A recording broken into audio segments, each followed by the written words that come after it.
नमस्कार जंटी में स्वागत है आपका। मैं हूं योगेंद्र, आप देख रहे हैं खास खबर। खास खबर में बात करेंगे कश्मीर से धारा 370 को हटाने के 2 साल पूरे हो गए हैं। एक संविधान, एक निशान, एक देश, एक विधान जो एक फैक्ट्री लेके चले थे, और उसके 2 साल 370 हटाने के कहां क्या रहा, क्या इसके बेनिफिट्स रहे, क्या इसके राजनीतिक मायने रहे, क्या हम शांति स्थापित कर पाए, विदेशों को क्या मैसेज दिया।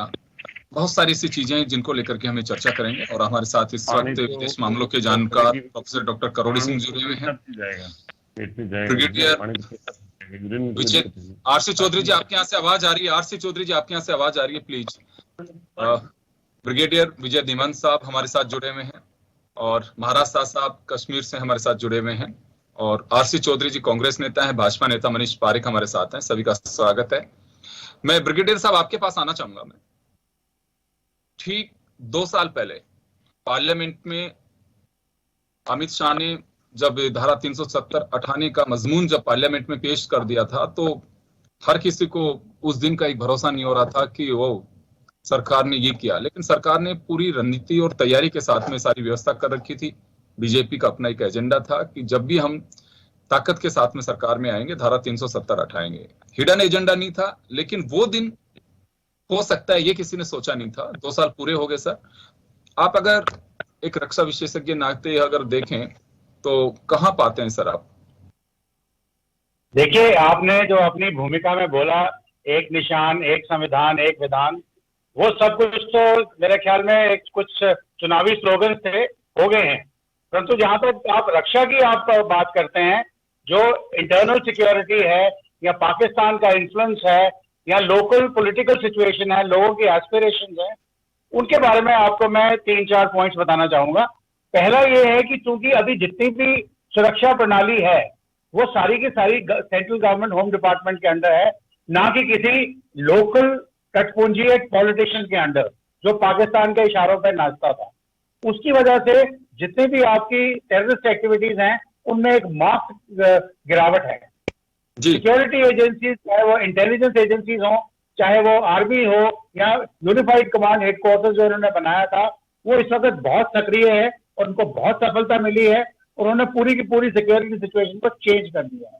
यहां तक कि जो वैली के अंदर जो लोग अलगाववाद की भी बात करते थे, उनको भी अब समझ में आने लग पड़ा है कि जो पहले जितनी भी प्रॉब्लम्स उन्होंने झेली हैं, चाहे उनके यहाँ किलिंग्स हुई हैं या उनके पॉपुलेशन कंट्रोल मेजर्स थे जिनमें उनको दिक्कतें आती थी, वो सब अक्रॉस द बॉर्डर से आती थी और वो लोकल पॉलिटिशियंस के चुनावी ख्यालों से आती थी। तो वो आज पूरी की पूरी हो गई है। दूसरी, जहां तक आप बोलते हैं जो लोगों की एस्पिरेशंस हैं, वो इन्होंने डीडीसी के इलेक्शन कराए हैं, इसके अब रिजल्ट देखिए। जो मेन स्ट्रीम पार्टी, चाहे वो आज क्लेम कुछ भी करती हैं, जोड़ तोड़ की नीति राजनीति में उन्होंने अगर अपनी चेयरमैन बना भी लिए हैं एनसी वालों ने, परंतु उनको पूछिए उनके पास सीटें कितनी हैं। और मैक्सिमम नंबर ऑफ जो सबसे बड़ी सीटों वाली पार्टी है वो इंडिपेंडेंस की। इंडिपेंडेंस मीन ये सारे नए लोग हैं, नए यंग ब्लड हैं, नए राजनीतिज्ञ हैं जो एक उस थ्रेशोल्ड पे खड़े हैं जहां पे इनको आपने आवाज देनी है और आगे जम्मू कश्मीर की एक जो लीगल शेप है उसको अच्छा बनाना है। और अब यहाँ पे 2 साल की जो आप बात की, इसमें कुछ नेगेटिव्स भी हैं। नेगेटिव्स ये हैं कि जिस किस्म की प्रोग्रेस प्रॉमिस की गई वो नहीं आई, जिस किस्म की चीजें बताई गई वो नहीं आई। परंतु उसका मैं ये समझता हूं कि अगर आप ग्राउंड पे देखें तो 10,000 करोड़ के प्रोजेक्ट्स इनॉग्रेट हो चुके हैं, और उसके साथ में बहुत सारी एजुकेशनल इंस्टीट्यूशन, कुछ इंडस्ट्रियल यूनिट्स, काफी कुछ आ चुका है। परंतु ये सब ब्यूरोक्रेटिक प्रोसेस है जो धीरे धीरे ही आएगा। तो जहां तक इनका जम्मू कश्मीर के 2 सालों का सवाल है, सुरक्षा के हिसाब से बहुत ही इंप्रूवमेंट है, और बाकी जो चीजें हैं वो मेरे ख्याल में शायद धीरे धीरे आएंगी। मैं वापस लौटूंगा सर आपके पास में। प्रोफेसर करोड़ी सिंह हमारे साथ में जुड़े हैं। सर आपके पास आना चाहूंगा। कश्मीर के निगाहें दूसरे मुल्कों की भी रही है। पाकिस्तान हमेशा अपना दखल चाहता था, लेकिन भारत का इंटरनल मामला रहा ये। कभी भी द्विपक्षीय वार्ता की संभावना नहीं थी, होनी भी नहीं चाहिए। जब हमारे घर का मामला था तो दूसरे की पंचायत को हम बर्दाश्त भी नहीं कर सकते थे। लेकिन इंटरनेशनल फ्रेम में हम देखें इस सारी चीजों को 370 हटाने के बाद में, तो सर क्या कुछ हमारे विदेशी परिस्थितियों पे या हमारे संबंधों पे कोई असर पड़ा है सर? देखिए योगेंद्र जी, कश्मीर में प्रारंभ में ही एक विवादास्पद स्थिति रही है और इसके चार पक्ष हैं। पाकिस्तान के द्वारा हस्तक्षेप करना केवल एक पक्ष है। दूसरा, जैसा आपने बताया कि अंतर्राष्ट्रीय समुदाय की क्या अनुक्रिया या प्रतिक्रिया होती है जब ये विवादास्पद मामला है तो।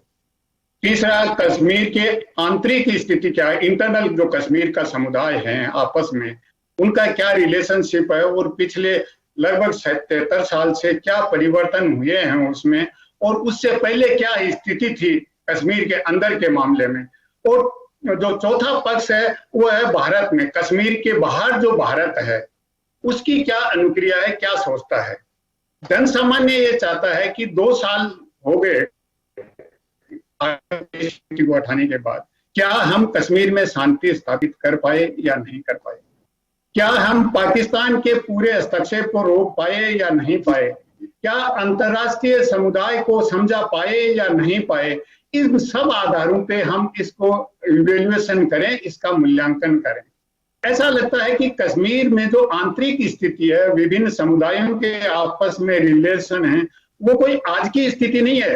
भारत में मिलाने से पहले महाराजा के टाइम में भी वहां पे रिवोल्ट या विरोध होता रहा है। जैसे मुजफ्फराबाद जो जिसको हम पार्टी कश्मीर में कहते हैं, कई बार विद्रोह हुए हैं, बाल्टिस्तान उधर भी विद्रोह होते रहे हैं। तो राजशाही के अगेंस्ट में विद्रोह होते रहे हैं, ये सभी जगह होते रहे हैं। भारत के जो दूसरे प्रिंसली स्टेट थे उनमें भी होते रहे हैं, वो कोई नई बात नहीं है। लेकिन सबसे बड़ा मुद्दा ये है कि कश्मीर में अलग अलग समुदाय हैं।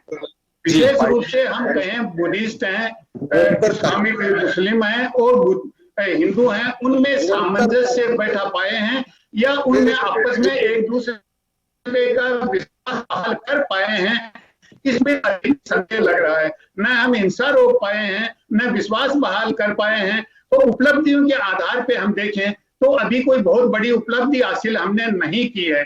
आगे किस तरह से करेंगे इसका कोई।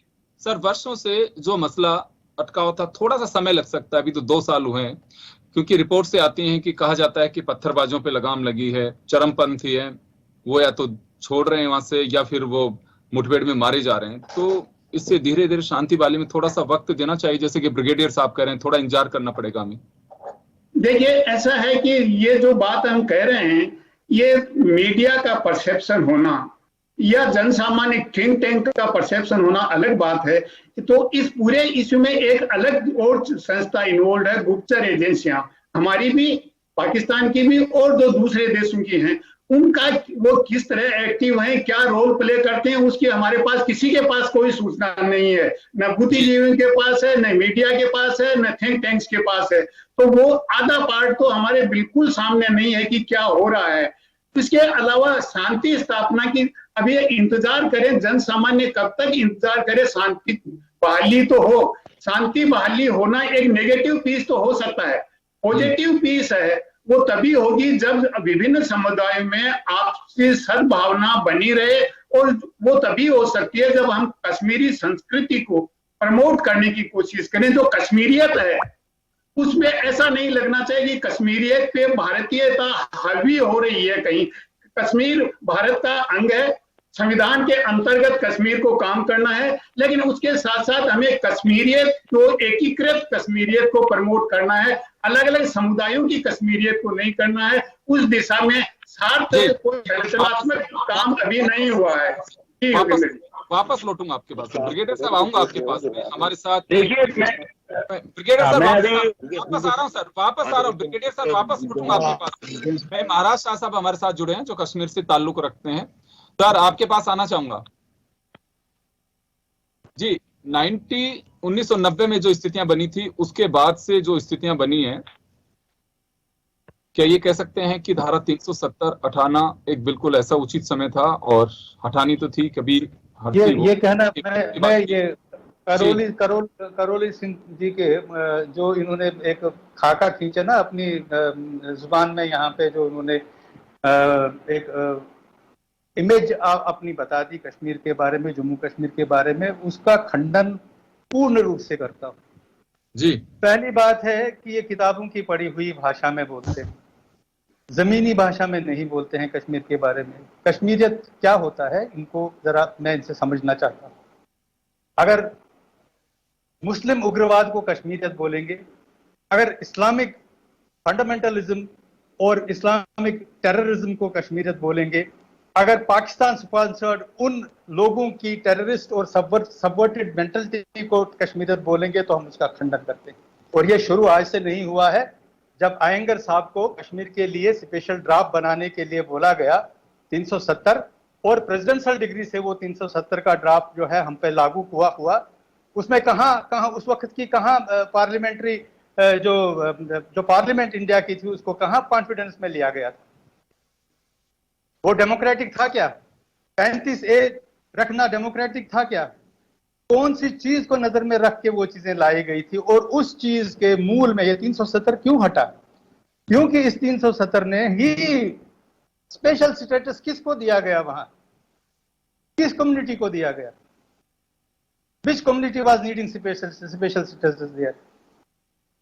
किसको दिया गया? Majority Muslim community, brutal majority Muslim community. ये कम्युनलिज्म नहीं है, ये हकीकत है जो मैं बोल रहा हूं। 30 वर्ष से मैं इस वक्त हिंदुस्तान के दूसरे भागों में हम लोग रह रहे हैं। And why did it happen? किस कश्मीरियत की बात करते हैं? कश्मीरियत का गहवारा जो है, जिस चीज की बात करते हैं वो वहां के लोग हैं, मैं उसको सर्वोपरि मानता हूं। लेकिन वो जो वहां का पॉलिटिशियन है, जो महबूबा मुफ्ती है, जो शेख अब्दुल्ला साहब की फैमिली है, जो वहां के मुल्लों की फैमिली है, जिसको आप सेपरेटिस्ट बोलते हैं, उन्होंने क्या कंट्रीब्यूट किया है वहां पे टुवर्ड्स सद्भावना?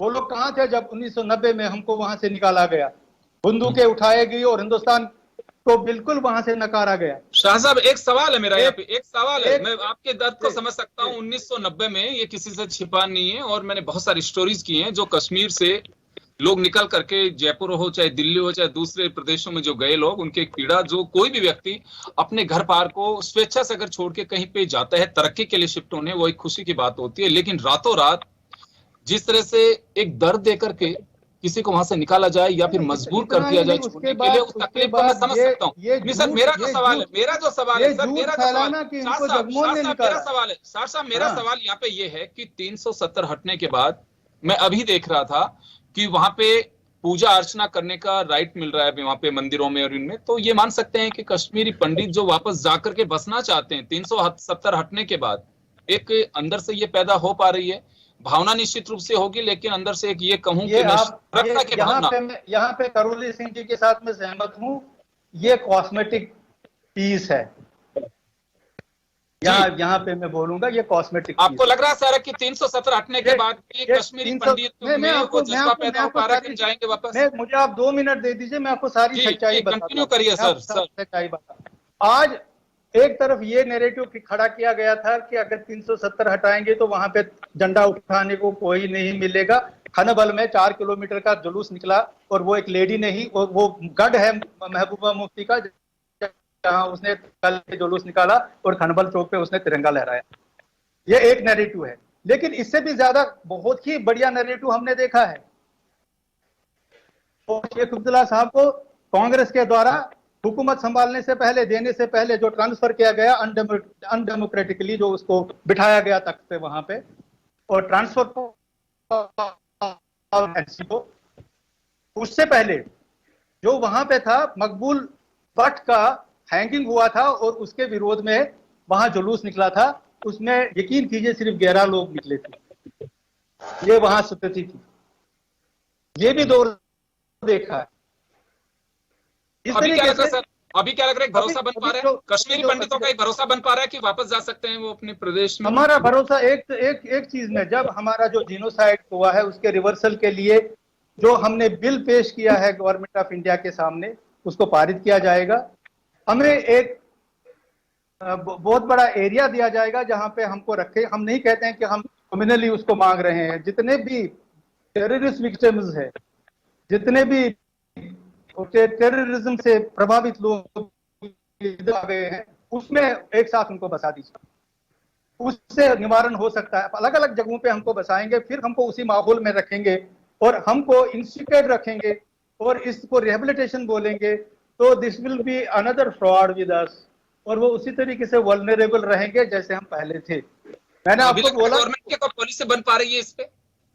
गवर्नमेंट ने कोई ऐलान इस पॉलिसी का नहीं किया है, और आज तक सिर्फ उन्होंने एक एम्प्लॉयमेंट पैकेज दिया है, और उसमें जो उन्होंने अब जाके उनके लिए जो वो कुछ बना रहे हैं, और वो भी अलग अलग स्थानों पे बना रहे हैं उनके लिए, और कोई सेट पॉलिसी नहीं जिस तरीके हम चाहते हैं उस तरीके से नहीं हो रहा है। और जहां तक डेवलपमेंट का है, वो विजय सागर जी ने बोला, उन्होंने बहुत अच्छा, क्योंकि वो डिफेंस के एक्सपर्ट, वो तो ब्रिगेडियर रहे हैं, तो उन्होंने वहां काम भी किया हुआ है जम्मू कश्मीर में। वो जम्मू कश्मीर की जमीनी हकीकत जो सिक्योरिटी की है उसको बहुत अच्छे से जानते हैं, और उन्होंने आपको क्लियर पिक्चर। शाह साहब वापस लौट रहा हूं, मैं वापस आऊंगा। मैं मेरे साथ इस वक्त दो पॉलिटिकल पर्सनैलिटी भी हैं, उनके साथ में जरा एक बार चर्चा कर लेता हूं, फिर मैं आप लोगों को पास वापस लौटूंगा।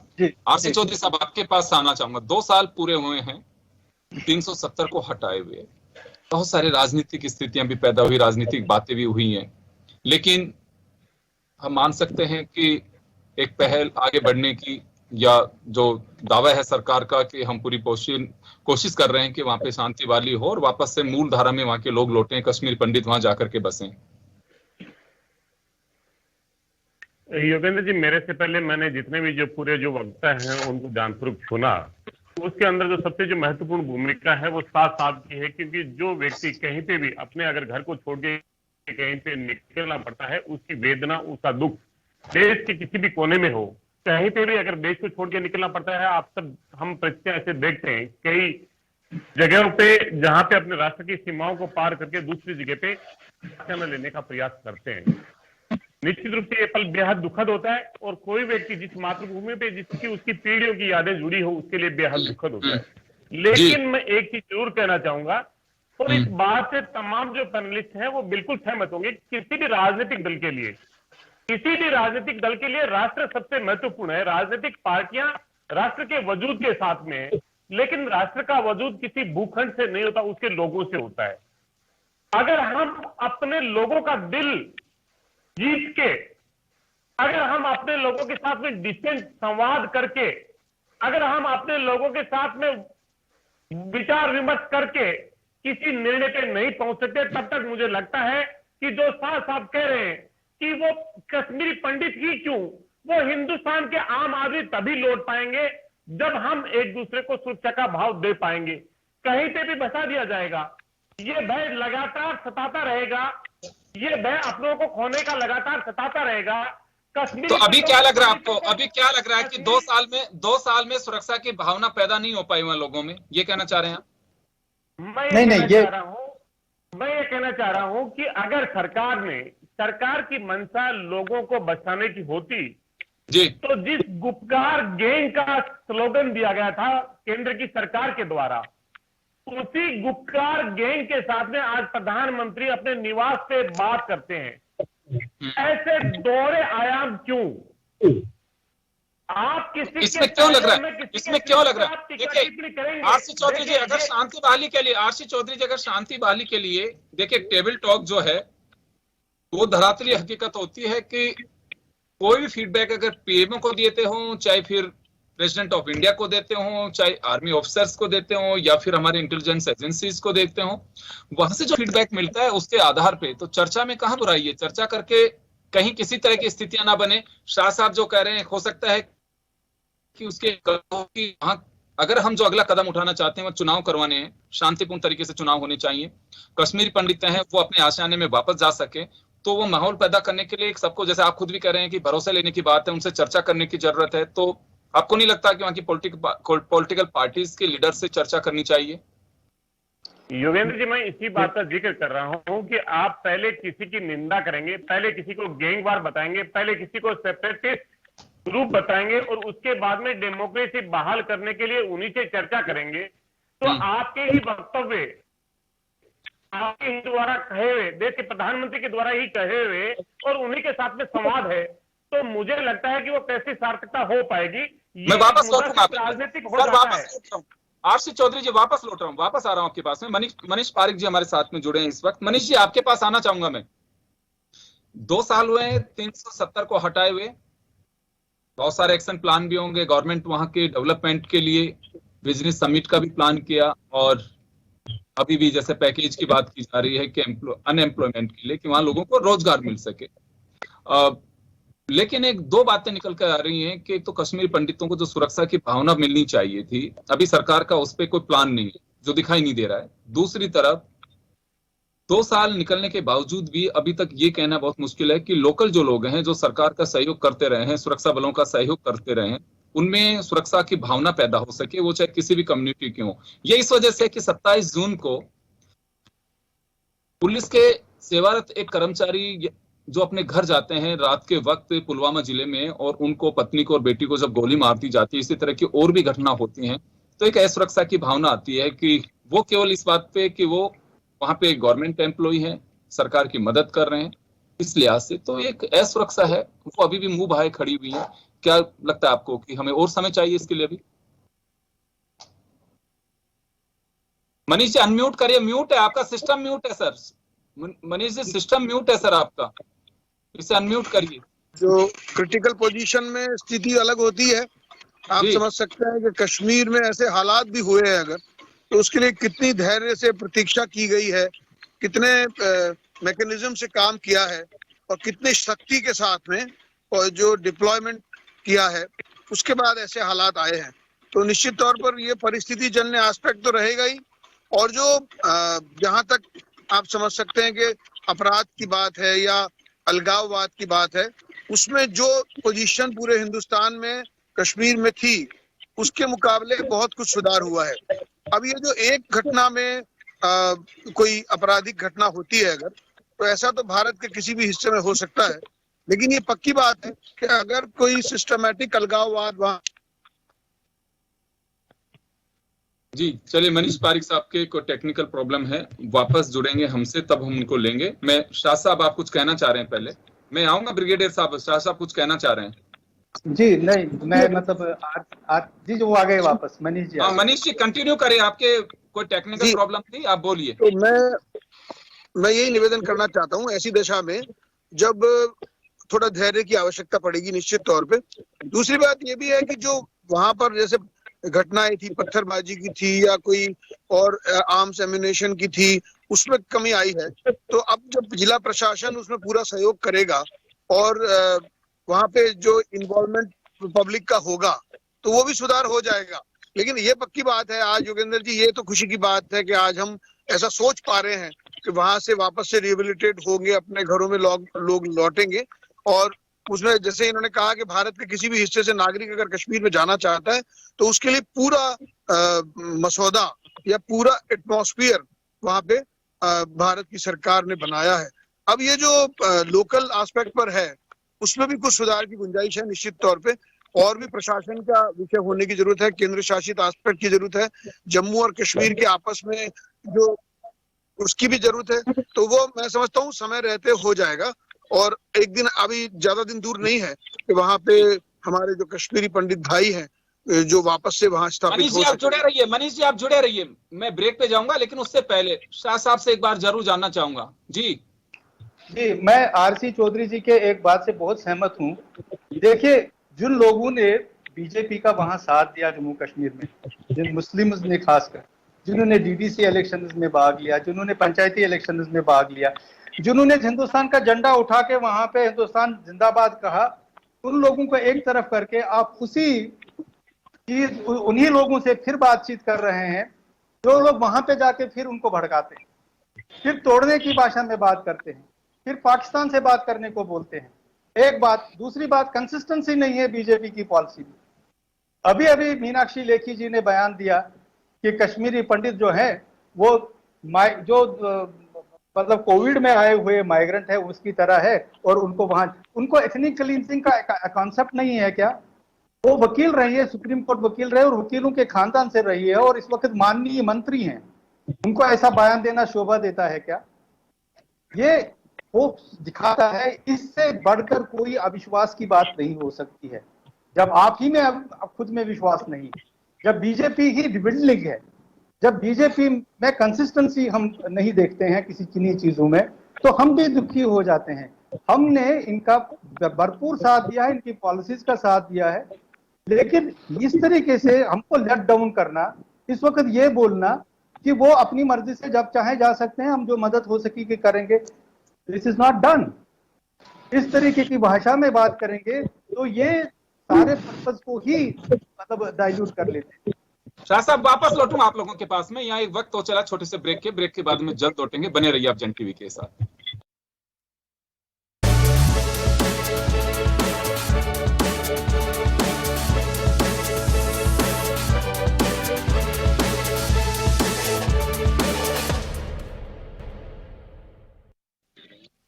ब्रेक के बाद एक बार फिर आपका स्वागत है। आप देख रहे हैं खास खबर, बात कर रहे हैं हम धारा 370 को जम्मू कश्मीर से हटे 2 साल पूरे, क्या कुछ हुआ, क्या खास रहा, लेकिन बड़ा सवाल ये है कि क्या वहां पे शांति बहाली लौट पा रही है, ये बड़ा सवाल है। पत्थरबाजों पे लगाम की बात कही जा रही है, लेकिन कश्मीरी पंडितों में वो विश्वास कौन पैदा कराएगा कि जो वापस जाकर के अपने सरजमी पे जाकर के और वहां रह सकें, अपने अपनों के बीच जाकर के रह सकें, उन यादों को वापस से ताजा कर सकें, अपनी भावी पीढ़ी को ये बता सकें कि ये हमारा कश्मीर है। ये एक बड़ा सवाल है अभी जो मुंह बाहे खड़ा हुआ है। ब्रिगेडियर साहब आपके पास आना चाहूंगा, आप कुछ कहना चाह रहे थे। देखिए, मैं बड़ी देर से कुछ कहना चाह रहा था। काफी सारे वक्ताओं ने बहुत कुछ बोला है, पर उसके पहले मैं जरा बता दूं, शाह साहब, मैंने श्रीनगर में नौकरी तो की है, मगर मैं रहने वाला भी जम्मू कश्मीर का हूँ। तो जो ग्राउंड सिचुएशन है, और मेरी पीएचडी भी प्रोफेसर किरोड़ी सिंह यहाँ पे हैं, इन्होंने ही करवाई थी जम्मू कश्मीर के ऊपर, तो पीएचडी भी वही करवाई। तो आपसे किससे है सर अभी? जी, आपसे ज्यादा अभी अनुभव किसी के पास नहीं है। आप और शाह साहब वहीं के रहने वाले हैं, आपके पास में डबल एक्सपीरियंस है, आपके पास में रिसर्च वाला भी है और आपने वहाँ पे जॉब भी किया है, रहने वाले वहाँ के हैं। जानकारी थी तभी मैं बोला पॉइंट ऑफ व्यू, बिकॉज यहाँ डिस्कशन काफी पॉलिटिकल चल रही है, एंड आपको पता है शादी पॉलिटिकल नहीं होता। तो मैं आपको बताना, आपकी ऑडियो डिस्टर्ब हो गई ब्रिगेडियर साहब, आपकी ऑडियो डिस्टर्ब हो गई जी, बोलिए। बात करते हैं डिफरेंट बॉल गेम की जो बात है, डिफरेंट बॉल गेम। नहीं सर, आपकी आवाज नहीं आ रही सर, आवाज नहीं आ रही सर आपकी। Can you hear me now? हाँ सर बोलिए। मैंने बोला पीस जो है वो एक डिफरेंट बॉल गेम है, Pandit return is a different ball game, Kashmiriyat is a different ball game. सबसे पहले कश्मीरियत पे शुरू करता हूं मैं। ये एक मिसनॉमर बनाया गया था शेख अब्दुल्ला के बाद द्वारा 1975 में। इसके पहले कश्मीरियत का जिक्र शायद एक आधी बार एज ए शब्द ही मिला था, otherwise there is nothing called Kashmiriyat if you ask me. अगर वो बोलते थे सूफीज्म है कि यहाँ पे लोग मिलजुल के रहते हैं, तो उसमें बहुत सारी खामियां हैं जो आज उसका सब्जेक्ट नहीं है, उसमें हम बात नहीं करेंगे। सेकेंडली, किरोड़ी सिंह सर ने बोला कि सबके सब जो समुदाय हैं वो मिल के रहें। मुझे पहले ये बताइए सर कि हिंदुस्तान की कौन सी स्टेट में सारे समुदाय मिलके रहते हैं, या किसी दुनिया कौन से देश में सारे समुदाय मिलके रहते हैं? ये हिंदू आदमी की फितरत में है, साइकोलॉजी में है कि आपने ग्रुपिज्म तो करना ही करना है। बट जहां तक पीस का सवाल है, यहाँ पे आप बोलेंगे कि बीजेपी वाले बोलेंगे कि हमारी गवर्नमेंट थी तो फिगर्स हैव कम डाउन। मैं ये बता रहा हूँ कि फिगर्स तो पहले भी ऊपर नीचे आती जाती थी। इस बार ही डिफरेंट क्या है? इस बार डिफरेंट ये है कि उस वक्त जो यूनिफाइड कमांड हेडक्वार्टर्स का कार्रवाई थी, जो सिक्योरिटी फोर्सेस की कार्रवाई होती थी, वो सही नहीं थी। अब मैं आपको यकीन के साथ बताता हूँ, आज वो सारे के सारे यूनिफाइड हैं और एक साथ हैं। और सबसे बड़ी बात जो चौधरी साहब ने थोड़ी टच की है, पता नहीं कौन सी पार्टी को बिलोंग करते हैं, मगर ये मैं आपको खुद बताता हूँ, जब ऑल पार्टी कांग्रेस के बेबाक नेता है, कांग्रेस के बेबाक टिप्पणी करने वाले नेता हैं। तो जब ऑल पार्टी मीट हुई थी प्रधानमंत्री की, तो मैंने रिपब्लिक की नेशनल चैनल पे जाके उनको ये बोला था कि मैं भी एक इंस्टीट्यूट थिंक टैंक चलाता हूँ जम्मू में, international institute of J studies. तो मेरे जो कश्मीर के लोग हैं उन्होंने मुझे रिंग किया कि सर देखो ये दुखकारी कल तक चोर थे, हमें बोला गया इनकी वजह से ही सब प्रॉब्लम है, और इनको जेल में डाला, और हम बड़े खुश हुए कि चलो जेल में गए। आज जेल से बाहर निकाल के फिर इन्हीं को बुलाया जा रहा है। तो अब जो सेकेंडरी लीडरशिप की बात बीजेपी करती है, उनको क्यों नहीं बुलाया? तो ये मुझे वहां से मिला। इसका मतलब ये है कि वो लोग समझ गए हैं कि जो अभी तक जो नैरेटिव पिछले 74 ईयर से चलाया जा रहा था वो गलत था, पीस का नैरेटिव कुछ और है। तो वो बात लोगों को समझ में आती है कि अगर सेकेंडरी लीडरशिप को आपने ग्रूम करना है तो इनको वापस इन्हीं को क्यों बुलाना है? तो मैंने वहां पे आर्ग्यू भी किया था, मैंने कहा अगर मान लीजिए लोगों में एक्सपीरियंस नहीं है तो प्रधानमंत्री को ये चाहिए था कि आज उनको एज ऑब्जर्वर बुलाएं। उन्होंने आपने डीडीसी इलेक्शन करी है और सबसे बड़ी जो पार्टी उभर के आई है वो इंडिपेंडेंस की है यानी कि नंबर ऑफ कैंडिडेट जो इंडिपेंडेंट जीते हैं दे आर द हाईएस्ट, अगर सबका आप मिला के देखें तो इन इंडिपेंडेंट्स को, ठीक है इनके अगेंस्ट कार्रवाइयां टेररिस्ट ने इनको मारने की भी कोशिश की है, पर ये सारी I would say selective political terrorist killings है। ये एक्चुअली वो नॉर्मल जो चल रहा था आईएसआई का गेम प्लान उसके तहत उतना उसके अंदर नहीं है, पर उनकी भी कोशिश पूरी है। तो ये peace is a different thing. बाकी जहां तक हिंदुस्तान के लोगों का, इंडिया के लोगों का कश्मीर विजिट का सवाल है, मैं आपको 100% यकीन दिलाता हूँ कोई प्रॉब्लम नहीं है। बर्फ गिरी थी, पूरा हिंदुस्तान वहां पहुंचा हुआ था जगह जगह पे, और कश्मीरी भी बहुत खुश है, उनको टूरिज्म से पैसे मिलते हैं, वो उसको कभी अपोज नहीं करेंगे।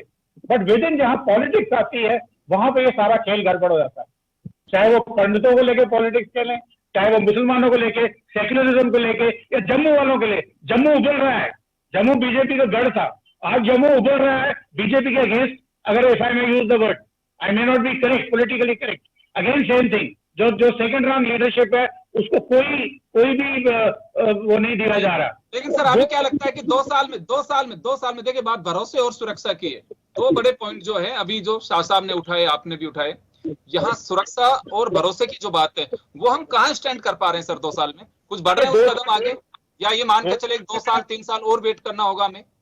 2 साल में मैं आपको ये बताऊं, जहां तक सुरक्षा की स्थिति है, मैं 99% कश्मीरी भी खुश हैं। जम्मू वाले तो पहले थे ही, they are very happy with the situation.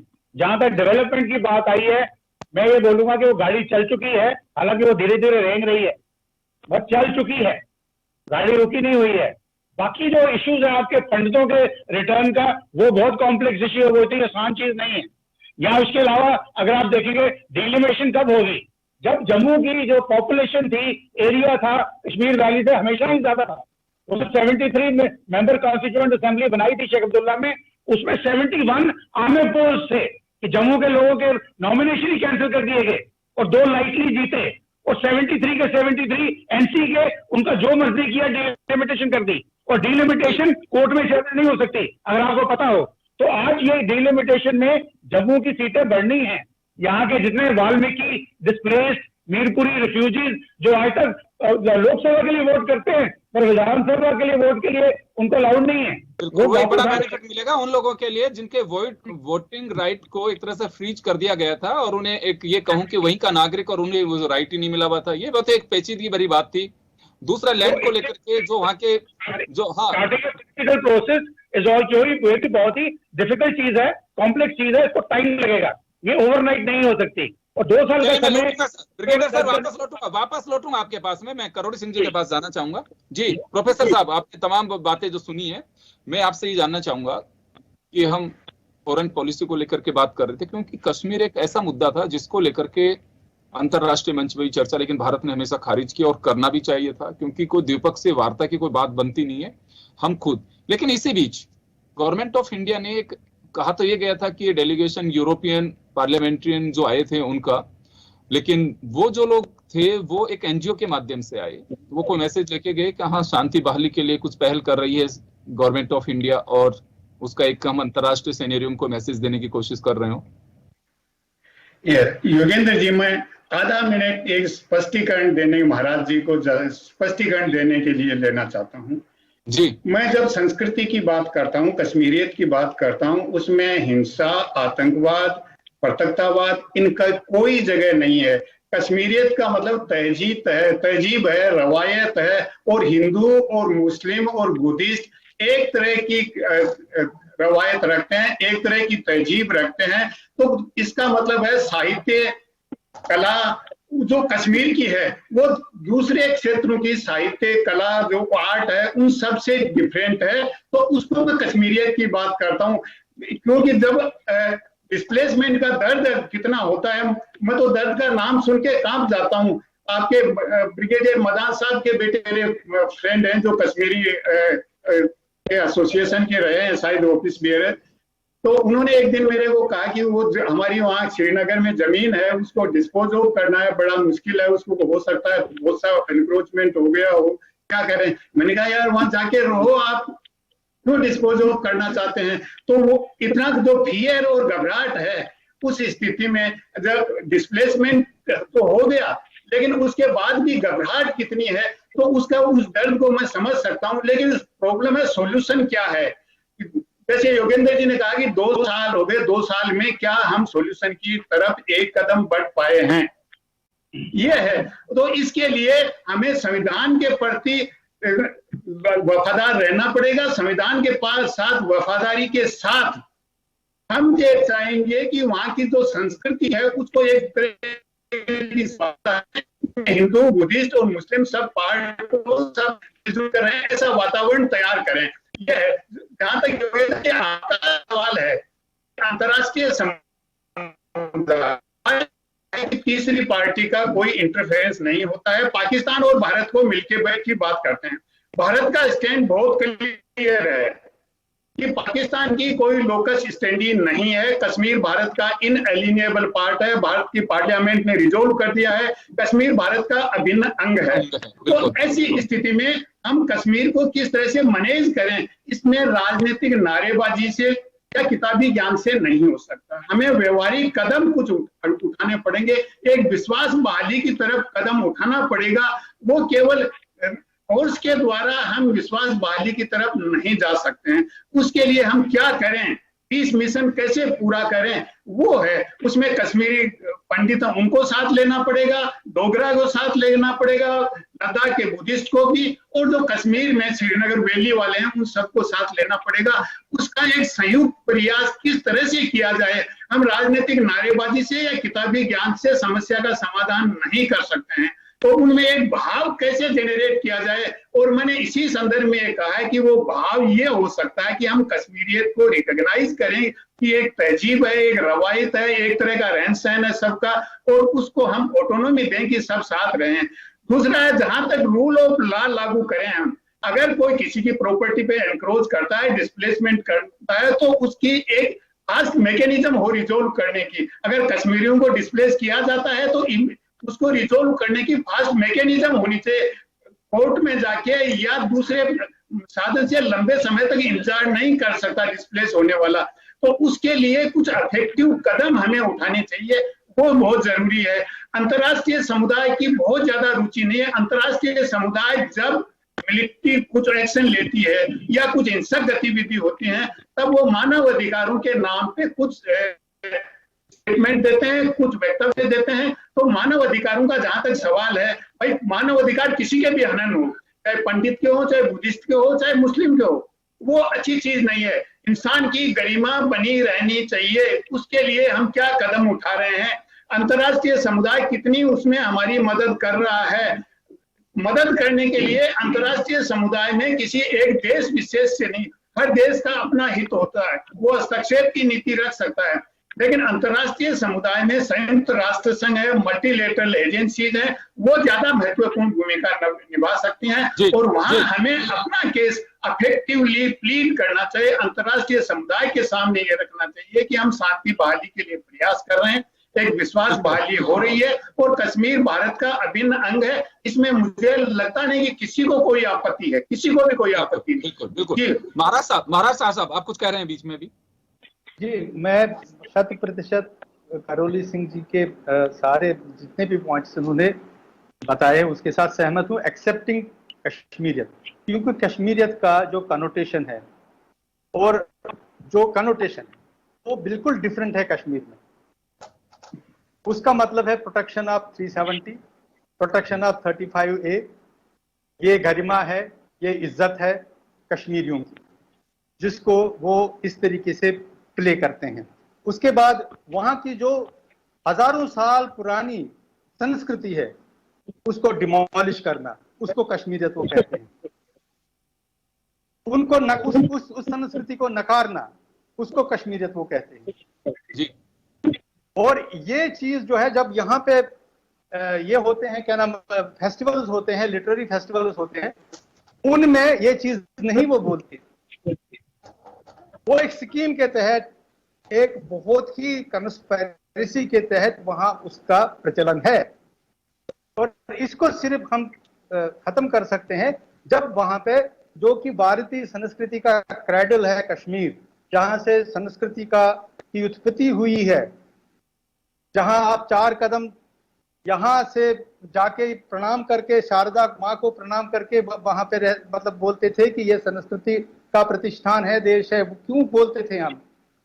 क्योंकि वहां पे नाटककारों की, कवियों की और जितनी भी सांस्कृतिक काव्य है उसकी रचना 80% से ज्यादा हुई है, उसको वो नकार। सूफी और संत कवि जो हैं उनको वो नकारते हैं, उनके आस्थानों की उन्होंने गरिमा खत्म कर दी। महाराज साहब, एक चीज मैं जानना चाहूंगा, जब आप एक चीज मैं जानना चाहूंगा आपसे, एक चीज जानना चाहूंगा। 370 और 35A का जो हम जिक्र कर रहे हैं, वहां पहले लैंड राइट्स जो है वो उनको लेकर के बहुत ही अपने कुछ वहां के अपने नियम बने हुए थे, जैसे कहा कि उनका अपना एक विधान था। अभी वहां पे बिजनेस समिट की बात की जा रही है, ये कोई भी वहां पे इंडस्ट्री लगा सकता है, थोड़ी थोड़ी चीजें हो रही हैं, वहां से रोजगार बढ़ेगा। इस दिशा में क्या सोचते हैं वहां के लोग, इससे क्या सोचते हैं? मैं इस डेवलपमेंट की बात आपसे करना ही चाहता था, क्योंकि जो बीजेपी ने किया है वो शायद ही आज तक किसी ने किया है। ये बात एक स्वीकार करने वाली बात है, क्योंकि 370 हटाकर और 35 से हटाकर उन्होंने इंटीग्रेट किया है सारे देश को उसके साथ। और वो सबसे ज्यादा अगर किसी को फायदा उसका पहुंचेगा वो कश्मीर, जम्मू कश्मीर के लोगों को, लद्दाख के लोगों को पहुंचेगा उसका, क्योंकि वो सारी धाराएं जो कॉन्स्टिट्यूशन में है जो वहां लागू नहीं होती थी अब लागू हो जाएंगी, वो हो रही है।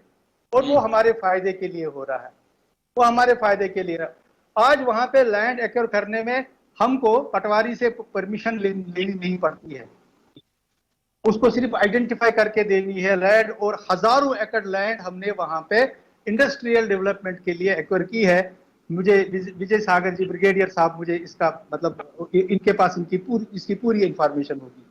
इंडस्ट्रियल समिट हो रहा है, इंडस्ट्रियल जो जितने भी लोग हैं हमारे उच्च कोटि के इंडस्ट्रियलिस्ट वहां इन्वेस्ट करने में इंटरेस्ट दिखा रहे हैं, और हो जाएगा वहां पे। स्मॉल इंडस्ट्रीज वहां से ऑलरेडी जो है रिवाइव की गई है, आपने उसकी तस्वीरें भी देखी होंगी, और ये काम धीरे धीरे हो रहा है। इसमें सबसे ज्यादा बॉटलनेक जो है वो सबवर्टेड, मैं फिर यहाँ पे करवली सिंह जी का ध्यान आकर्षित कराना चाहता हूँ, subverted administrative setup of Kashmir. वो इसमें एक मैं बात और जानना चाहूंगा, चलिए आप तो वहां पे यहाँ पर ब्रिगेडियर साहब, मैं एक बात और समझना चाहूंगा आप लोगों से कि मैं जो 27 जून का जो जिक्र कर रहा हूँ, मिस्टर फयाज जिनका मर्डर कर दिया गया था, उनकी पत्नी और बेटी का पुलवामा जिले में, और पुलिस के एक पुलिस में कार्यरत थे, इसी तरह की घटना और हुई। ये माना जाता है कि पहले जैसे सतपाल मलिक साहब ने इस बात को का जिक्र भी किया, जो फॉर्मर वहां के गवर्नर रहे, अभी वो मेघालय चले गए, उन्होंने इस बात का जिक्र किया था कि बहुत सारे इन्फॉर्मर्स उनके पास में थे, पुलिस का सपोर्ट नहीं होता तो सीआरपीएफ यानी कि अर्धसैनिक बल वहां पे अपने जो इस तरह के जो वहां पे स्लीपर सेल या रैकेट जो चल रहे हैं उनको तोड़ नहीं सकते थे। ये बहुत अच्छी बात है। उन लोगों में भी एक साथ में कश्मीरी पंडितों की तरह एक भरोसा पैदा करने की बात है। वो चाहे बेशक मुस्लिम हो लेकिन वहां रहते हैं, वो भी मदद करना चाहते हैं कि ये जो स्थितियां बनी हुई हैं चरमपंथी से बाहर निकलना, उनमें भरोसा कश्मीरी पंडितों की तरह ही उनका भी टूटा हुआ है। देखिए, मैं आपको यहाँ तक सिक्योरिटी सिचुएशन की बात है, 2-3 चीजें समझना बहुत जरूरी है। ये जो सिक्योरिटी सिचुएशन है, ये ऐसा नहीं है कि जैसे अब हमने भी इतने साल पूरे हिंदुस्तान की हर स्टेट में मेरी पोस्टिंग हुई है, तो मुझे वही लगता है कि जम्मू कश्मीर के हो, पाकिस्तानी हो, everybody is not a Pakistani, let me tell you that. तो सिक्योरिटी एजेंसी के भी अपने सोर्सेज होते थे, even at the peak of militancy भी सोर्सेज थे। और आज सिचुएशन डिफरेंट है, क्योंकि जो इन्फिल्ट्रेशन पाकिस्तान से हुई है वो डिफरेंट लेवल्स पे हुई है। वो ओवर्ट भी है, कोवर्ट भी है, स्लीपिंग पार्टनर्स भी हैं, स्लीपिंग सेल्स भी हैं, और एडमिनिस्ट्रेशन में भी हैं। और अगर आपने ये जो आपने मुद्दा उठाया है कि किलिंग्स हुई हैं, कोई सिलेक्टिव किलिंग पुलिस वालों की, उनकी वाइफ की, डॉटर की, ये जो आप मुद्दे बता रहे हो, मैं आपको ये बता दूं, अभी 15 दिन पहले अपने यहाँ के लेफ्टिनेंट गवर्नर ने कम से कम मेरे ख्याल 13 पुलिस कर्मियों को या एडमिनिस्ट्रेटिव ऑफिसर्स को सस्पेंड किया है परमानेंटली, क्योंकि उनके टेररिस्ट के साथ लिंक पाए गए। तो अभी ये जो क्लींजिंग है, ये डीप क्लींजिंग शुरू हो चुकी है, और उनको भी समझ में आ गया है ये चलने वाला नहीं है। नंबर 2, जो जिस तरह की घटनाएं हो रही हैं, जिस तरह की घटनाएं हो रही हैं, हम ये कह सकते हैं कि चरमपंथियों की एक तरह से बौखलाहट है, वो चारों तरफ से घिरे हुए हैं, ये भी मान सकते हैं। ये भी बौखलाहट, इसका कारण एक और भी है। मैं जो आम आदमी है, जो कल तक डरता था आप सब बोलते थे डरे हुए हैं, किससे डरे हुए हैं? सिक्योरिटी एजेंसी से कि टेररिस्ट से? वो टेररिस्ट से डरे हुए थे। वो आज डर उनका निकल गया है। अगर उनको कॉल दी जाती थी कि आप दुकान बंद रखोगे, वो आगे का शटर डाउन रखते थे, पीछे से सामान बेचते थे, दुकान चलती थी और सामने का शटर खोलने में घबराते थे। आज उनको वो घबराहट खत्म हो गई है। बाकी सर समय कम है सर, टाइम कम है सर, टाइम कम है। मैं एक बार जो महाराष्ट्र साहब आपके पास आना चाहूंगा। मैं आप कुछ बीच में इसी बार मैं सिक्योरिटी को लेकर के आपसे मैं जानना चाह रहा था। जी सिक्योरिटी का जैसे सर ने बोला, विजय सागर जी ने बोला कि इसका एक दफा हम गए थे जम्मू में, हम नए नए आए थे जम्मू में सर, कैंप में रह रहे थे उस वक्त। तो हमको जो है मतलब इतने डरे हुए थे कि हम बच्चों को जो है बाहर नहीं निकलने देते थे कि वहां भी शायद कोई इनको कुछ मतलब हानि पहुंचा सकता है। फिर हम वहां के पुलिस के चीफ से मिले थे तो उन्होंने कहा था कि ये जो है ज्यादातर जो है माइंड की हालत होती है, इट इज मोर और less state of mind. State of mind भी एक चीज है, जब तक आप स्टेट ऑफ माइंड से डर नहीं हटाएंगे तब तक ये डर आपका पीछा करता रहेगा। आज निश्चित रूप से हालात इस कदर बदले हुए हैं कि ये मतलब डर जो है आहिस्ता आहिस्ता खत्म हो रहा है, क्योंकि हमारा इस वक्त जो है वर्चस्व है इन पे। लेकिन एक चीज बहुत ध्यान देने योग्य है, वहाँ हालात बदल, जैसे मौसम बदलते वहाँ देर नहीं लगती है, ब्रिगेडियर साहब इसको अच्छे तरीके से जानते हैं, उस तरीके से वहाँ पे हालात बदलते भी देर नहीं लगते। उस नब्ज को जानना है, उसका परमानेंट इलाज करना है। जब तक वो नहीं तभी होता कोई है, भरोसा पैदा हो पाएगा। चलिए मैं समय कम है, मैं आरसी चौधरी जी का रुख करना चाहूंगा। आरसी जी आपके पास आना चाहूंगा। एक बात बार बार निकल करके आती है कि कश्मीर को चाह करके कांग्रेस पे आरोप लगता है कि, और ये पॉलिटिकल इश्यू जब हैं लिटरेरी फेस्टिवल्स होते हैं उनमें ये चीज नहीं वो बोलती।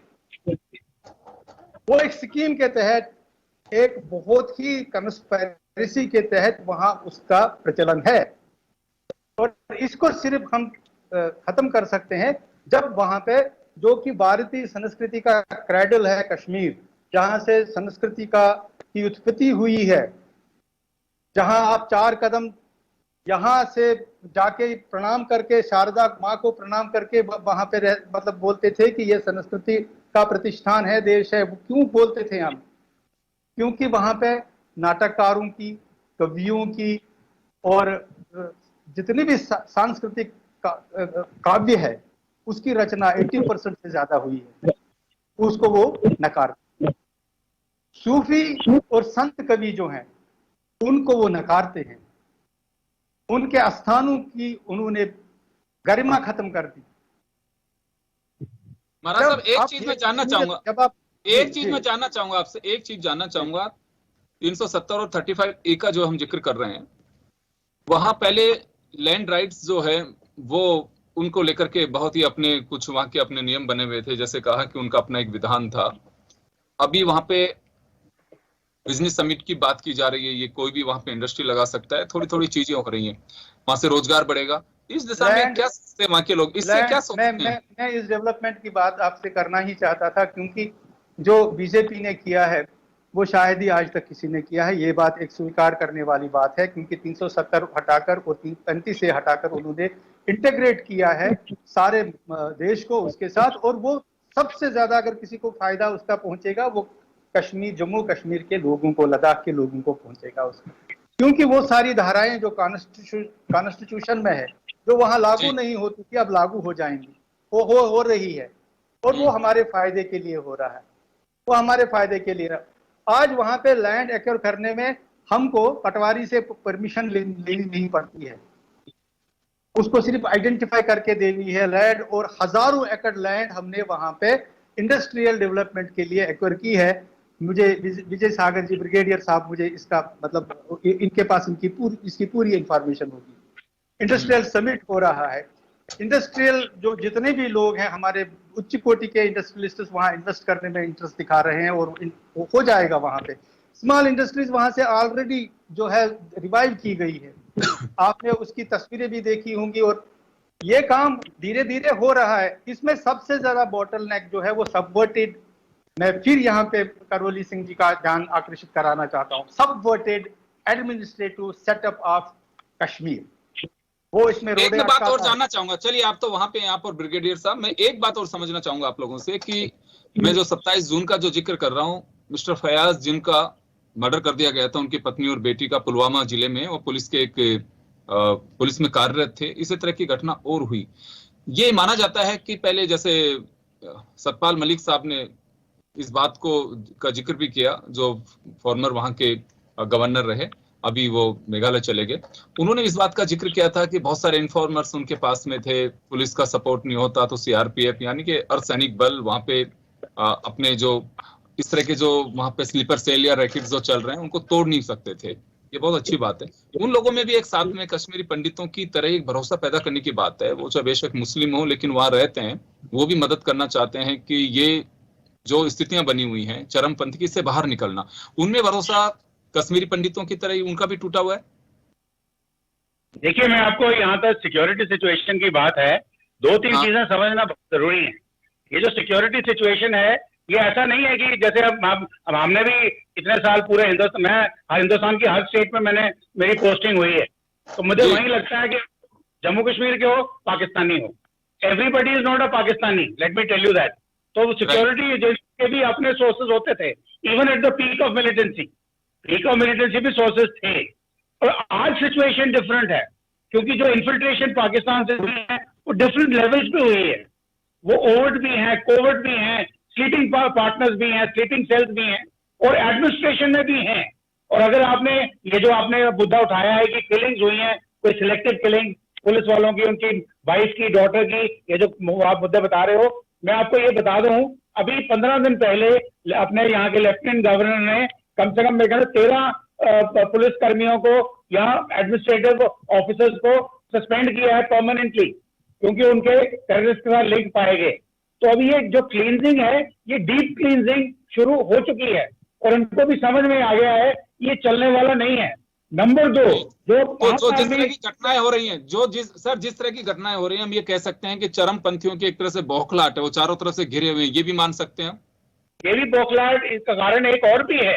मैं जो आम आदमी है, जो कल तक डरता था, आप सब बोलते थे डरे हुए हैं, किससे डरे हुए हैं? सिक्योरिटी एजेंसी से कि टेररिस्ट से? वो टेररिस्ट से डरे हुए थे, वो आज डर उनका निकल गया है। अगर उनको कॉल दी जाती थी कि आप दुकान बंद रखोगे, वो आगे का शटर डाउन रखते थे, पीछे से सामान बेचते थे, दुकान चलती थी, और सामने का शटर खोलने में घबराते थे। आज उनको वो घबराहट खत्म हो गई है। बाकी सर समय कम है सर, टाइम कम है सर, टाइम कम है। मैं एक बार जो महाराष्ट्र साहब आपके पास आना चाहूंगा, मैं आप कुछ बीच में इसी बार मैं सिक्योरिटी को लेकर के आपसे मैं जानना चाह रहा था। जी सिक्योरिटी का जैसे सर ने बोला, विजय सागर जी ने बोला कि इसका एक दफा हम गए थे जम्मू में, हम नए आए थे जम्मू में, सर कैंपों में रह रहे थे उस वक्त, तो हमको जो है मतलब इतने डरे हुए थे कि हम बच्चों को जो है बाहर नहीं निकलने देते थे कि वहां भी शायद कोई इनको कुछ मतलब हानि पहुंचा सकता है। फिर हम वहां के पुलिस के चीफ से मिले थे, तो उन्होंने कहा था कि ये जो है ज्यादातर जो है माइंड की हालत होती है, इट इज मोर और less state of mind. State of mind भी एक चीज है, जब तक आप स्टेट ऑफ माइंड से डर नहीं हटाएंगे तब तक ये डर आपका पीछा करता रहेगा। आज निश्चित रूप से हालात इस कदर बदले हुए हैं कि ये मतलब डर जो है आहिस्ता आहिस्ता खत्म हो रहा है, क्योंकि हमारा इस वक्त जो है वर्चस्व है इन पे। लेकिन एक चीज बहुत ध्यान देने योग्य है, वहाँ हालात बदल, जैसे मौसम बदलते वहाँ देर नहीं लगती है, ब्रिगेडियर साहब इसको अच्छे तरीके से जानते हैं, उस तरीके से वहाँ पे हालात बदलते भी देर नहीं लगते। उस नब्ज को जानना है, उसका परमानेंट इलाज करना है, जब तक वो नहीं होता तभी कोई भरोसा पैदा हो पाएगा। चलिए, मैं समय कम है, मैं आरसी चौधरी जी का रुख करना चाहूंगा। आरसी जी आपके पास आना चाहूंगा। एक बात बार बार निकल करके आती है कि कश्मीर को चाह करके कांग्रेस पे आरोप लगता है कि, और ये पॉलिटिकल इश्यू जब भी होगा तो ये बात जरूर निकल करके वापस आएगी कि कांग्रेस चाह करके भी 370 को नहीं कर पाई, या उनके इरादे नहीं थे। यही कारण रहा कि कश्मीर की जो स्थितियां बनी वो कांग्रेस की देन है। कई मरतबा ये बात को बीजेपी उठाती है, जब पार्लियामेंट में कभी चर्चा होगी तो ये बात वापस से निकल करके आएगी। चौधरी साहब जी। देखिए, मैं कहना चाहूंगा कि भारतीय जनता पार्टी सिलेक्टिव चीजों पे बात करना चाहती है, राजनीति के तौर पे बात करना चाहती है, राष्ट्र निर्माण के तौर पे कहीं पे भी कोई बात नहीं करना चाहती। जब अगर भारत के एकीकरण की कहानी अगर कोई भी पढ़ेगा और कोई भी जानता है तो निश्चित रूप से जानता है कि कश्मीर का क्या मुद्दा था और दूसरी रियासतों का क्या मुद्दा था और किस प्रकार से इस देश का एकीकरण हुआ था और किस प्रकार से रियासतों को मिलाया गया था, ये हर कोई जानता है। और जब कोई भी व्यक्ति छोड़ के और किसी भी जगह से निकला है, चाहे पाकिस्तान से हमारे जो लोग हैं वो आए हो, चाहे कश्मीर से निकल के आए हो, ये जो 370 का मुद्दा है ये सिर्फ पंडितों के विस्थापन का मुद्दा नहीं है। अगर पंडितों का विस्थापन करना होता, सरकारों की मंशा होती तो इससे पहले भी किया जा सकता था। करने के लिए मुझे ये लगता है कि जिस प्रकार से जो स्टार साहब ने कहा, जिस प्रकार से ब्रिगेडियर साहब ने कहा, भारतीय जनता पार्टी ने सिर्फ डेमोग्राफिक ट्रांसफॉर्मेशन किया है। डेमोग्राफिक ट्रांसफॉर्मेशन तभी जब आपने एक राज्य को एक आपने जो बुद्धिस्ट के हिसाब से बांट देते हो, दूसरी जगह हिंदुओं को विस्थापित कर देते हो और तीसरी जगह आप मुस्लिमों को कर देते हो। अगर हमने इस प्रकार से डेमोग्राफिक ट्रांसफॉर्मेशन करने का प्रयास किया तो हिंदुस्तान को किस प्रकार से आप एक बनाए रखना चाहते हैं? जहां पे ये कश्मीर में रहे, जहां पे श्रीनगर में रहे, जहां पे आज शाह साहब है, इनका 40 साल का बच्चा हो गया होगा, आज वो क्यों स्टेब्लिश बिजनेस से होके वहां पे जाएगा कोई भी? और ब्रिगेडियर साहब देश के अलग अलग राज्यों में नौकरी की, वो राजस्थान में ही क्यों रहना चाहते हैं? हर व्यक्ति अपने जीवन को, परिवार को सुरक्षित रखना चाहता है, समय के साथ में जीना चाहता है। चलिए, समय कम है, एक आखिरी जवाब आपकी बात का जवाब। ये सबसे आरसी चौधरी जी, समय कम है, मैं जवाब दिलवाना चाहूंगा मनीष पारिक साहब से। राजस्थान JNK छोड़ के राजस्थान भाग के नहीं आया हूँ, मैं पार्ट टाइम वहां पे हूँ राजस्थान। देखिए, मैं भागने का नहीं कह रहा हूँ, आप ये भागने के नहीं कह रहे। ब्रिगेडियर साहब, मनीष पारिक साहब, मनीष पारिक जी, जहाँ पे आपके परिवार की समय कम है सर, समय कम है। मनीष पारिक जी, मनीष पारिक भागने की बात नहीं कह रहा हूँ। पारिक साहब, आपने सुना? म्यूट है आपका, अनम्यूट करिए इसे, अनम्यूट करिए मनीष पारिक जी, अनम्यूट करिए जी। हाँ, आप बोलिए। अभी सुना आपने आरसी चौधरी साहब को कि बीजेपी केवल एक कलेक्टिव जो इश्यूज होते हैं कश्मीर के बारे में जो कांग्रेस का दृष्टिकोण था योगेंद्र जी, वही मुसीबत है। वो किस तरह से अभी कह रहे थे रियासतों को कैसे इकट्ठा किया। सरदार पटेल जी ने 550 रियासतों को इकट्ठा कर दिया था। नेहरू जी को 2 ही रियासत दिया था, एक कश्मीर दिया था और एक उधर 7 सिस्टर्स का जो पूर्वोत्तर राज्य है, और उसका आप हालात देख रहे हो क्या हुआ है। चौधरी जी, सुनिए। मैं कहना चाहता हूँ कि जो कश्मीरी पंडितों का मसौदा ये बता रहे हैं 370 का केवल वो नहीं है, ऐसा नहीं है, लेकिन शांति बहाली होगी तभी तो जीवन सुखद होगा वहाँ, तभी तो कोई आने की सोचेगा वहाँ। और जब वहाँ पे जाने की इच्छा रखते हैं लोग, तभी भारतीय जनता पार्टी ने ये बात कही है। अगर लोग वहाँ रहना नहीं चाहते थे आपके हिसाब से कि शांतिपूर्ण से वो जयपुर में ही रह जाना चाहते हैं, तो ये बात गलत है। जो वहाँ रहना चाहते हैं, जो जाना चाहते हैं, वो केवल ये कि शांति हो जाए। एक अपने मादरे वतन में कौन नहीं जाना चाहता है? निश्चित तौर पर उनके सेब के बाग थे, उनके अपना विषय था, अपना परिवार था, हंसता खेलता। लेकिन आज ये आशा अगर जगी है लोगों के मन में, तो इसका क्रेडिट तो सीधा सीधा इस हमारे स्ट्रॉन्ग गवर्नमेंट को जाता है, जिसने मजबूती के साथ कदम उठाया। और अब मजबूत फैसला हुआ है तो निश्चित तौर पर मजबूत उसका अंजाम भी सामने आ चाहूंगा। सॉरी सर, टाइम कम है सर, तमाम अतिथियों को मैं रोकना चाहूंगा। तो ये धारा 370 यानी आर्टिकल 370 और 35A को जो हटाने का 2 साल पूरा हुआ, उसको लेकर के हम जानना चाह रहे थे कि वहां के मूल निवासी क्या कहते हैं, फॉरेन पॉलिसी के जानकार क्या कहते हैं, राजनीतिक दल क्या सोचते हैं, रक्षा विशेषज्ञ क्या सोचते हैं। एक छोटा जो सफर रहा 2 साल का, यूं कहने के कि चलिए 2 साल हो गए। एक लास्ट कमेंट करूंगा सर, आप 10 सेकंड में बात करिए। हाँ, क्योंकि समय नहीं है सर। मैं सिर्फ इनको ये कहना चाहता हूं कांग्रेस वालों को कि स्पेशल स्टेटस कश्मीर को क्यों दिया। चलिए, मैं सॉरी सर, अब समय कम है क्योंकि लंबी बहस है, बहुत सारे मुद्दे हैं। मेजॉरिटी चलिए, जैसे वक्त आएगा वैसे चीजें बहुत सारी निकल करके आएंगी। और आज इस खास खबर में इतना ही, दीजिए इजाजत, नमस्कार।